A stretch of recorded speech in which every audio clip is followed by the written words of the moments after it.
Assalamualaikum warahmatullahi wabarakatuh, and very good evening to all.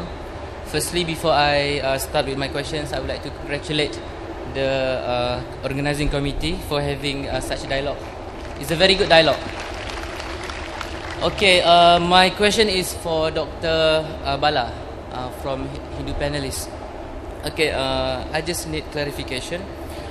It is mentioned in the books of the Hindus, Ajurved chapter 32 verse number 3, which means there is no image of him, meaning no image of God. And the verse continues, he is unborn and he should be worshipped. In another verse also, Yajurved chapter 40 verse 8, that God is bodiless and pure. So my question is, instead of worshipping God in the form he described in the scripture, why the Hindus take physical statues to worship? Isn't that a contradiction to the scripture? So I need clarification. Thank you. As being agreed, we will ask the speaker to answer directly from each individual question. Okay. So before we proceed to the next question, we'll give time for Dr. Bala to answer. Okay, just now when I presented my presentation, I already said, of course, God is beyond our imagination.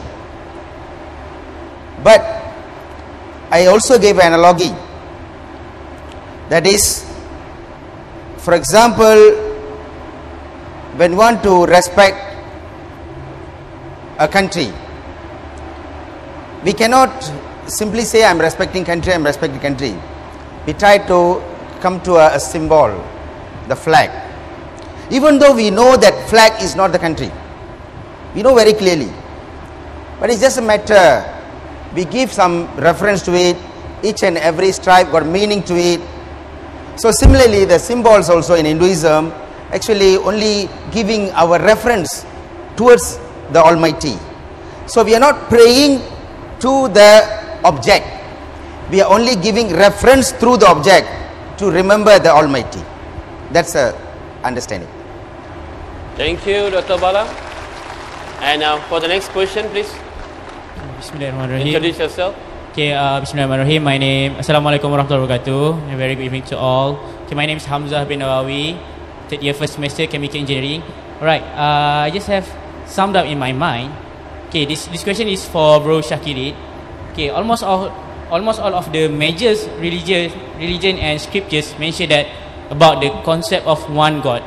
But then does it imply that all religious scriptures are coming from God, purely coming from God? And does it further imply that whichever religion that we follow, be it Islam, Christian or others, are actually the same and only one? Maybe you can try to help the mess in my mind. Thank you. Okay, thank you. Brother Shah, please. Thank you very much for your question. There are two parts into the question. The first part, in major religions in the world, they believe in one God. So does that mean all religions are the same? And then the scriptures mentioning about one God, does that mean all the scriptures are the words of God? That is the first part. And the second part, if we belong to any religions, would we all attain salvation or go to paradise according to Islam? Okay, the answer to this. Number one, in Islam, it is mentioned in Surah Fatir, chapter 35, verse number 24. Surah Nahl, chapter 16, verse number 36. Surah Ar-Ra'd, chapter 13, verse number 7. That God has sent His messenger to every single nation. To every single nation, there have been prophets sent to them. Prophet Muhammad tells us, before him, there were no less than 124,000 prophets and messengers sent on earth. By name, in the Quran, only 25 are mentioned. All these prophets teach the concept of God, which is the same. This is the Muslim belief. As what I mentioned, as per Suratul Ikhlas, chapter 112, verse 1 to 4. The 4 verses of the Quran. All the prophets bring the same concept of God, which in Arabic we call as Tawheed. That's point number one. Now these prophets, these messengers have also been given scriptures. By name, 4 are mentioned in the Quran. The Torah, which was given to Prophet Moses, peace be upon him.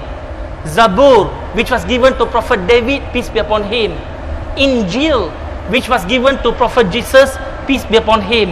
And finally, the last and the final revelation from God, the Quran, which was given to the last and the final messenger of God, Prophet Muhammad, peace be upon him. So we believe in all these revelations are from God. But however, the Bible that we have today is not Injil. We believe in the Injil. The Injil was the revelation that was given to Jesus Christ, peace be upon him, when he was on earth. But if you look into the Bible that we have today, the New Testament, it was written after Jesus Christ has ascended to the heavens. Maybe 30, 40, 70 years after Jesus Christ has ascended. So we believe in the scriptures that was revealed to the prophets as the word of God. Are all the religions will lead to salvation? The answer would be this. As Muslim, we believe that we worship the one and the only God, and we follow the examples given by the prophet of the day, the prophet of the time. Okay, the prophet of the time, the prophet of the day. So at the time of Prophet Moses, he was the guide at that time. At the time of Jesus Christ, peace be upon him, he was the guide at the time. But today, our prophet, according to Islam, would be Prophet Muhammad, peace be upon him. It is mentioned in Surah Sabah, chapter 34, verse number 28, that he has not been sent only to the Arabs, but to all mankind. In Surah Al-Anbiya, chapter 21, verse number 107, Prophet Muhammad is Rahmatul Lil Alamin. He is the mercy for the whole universe. So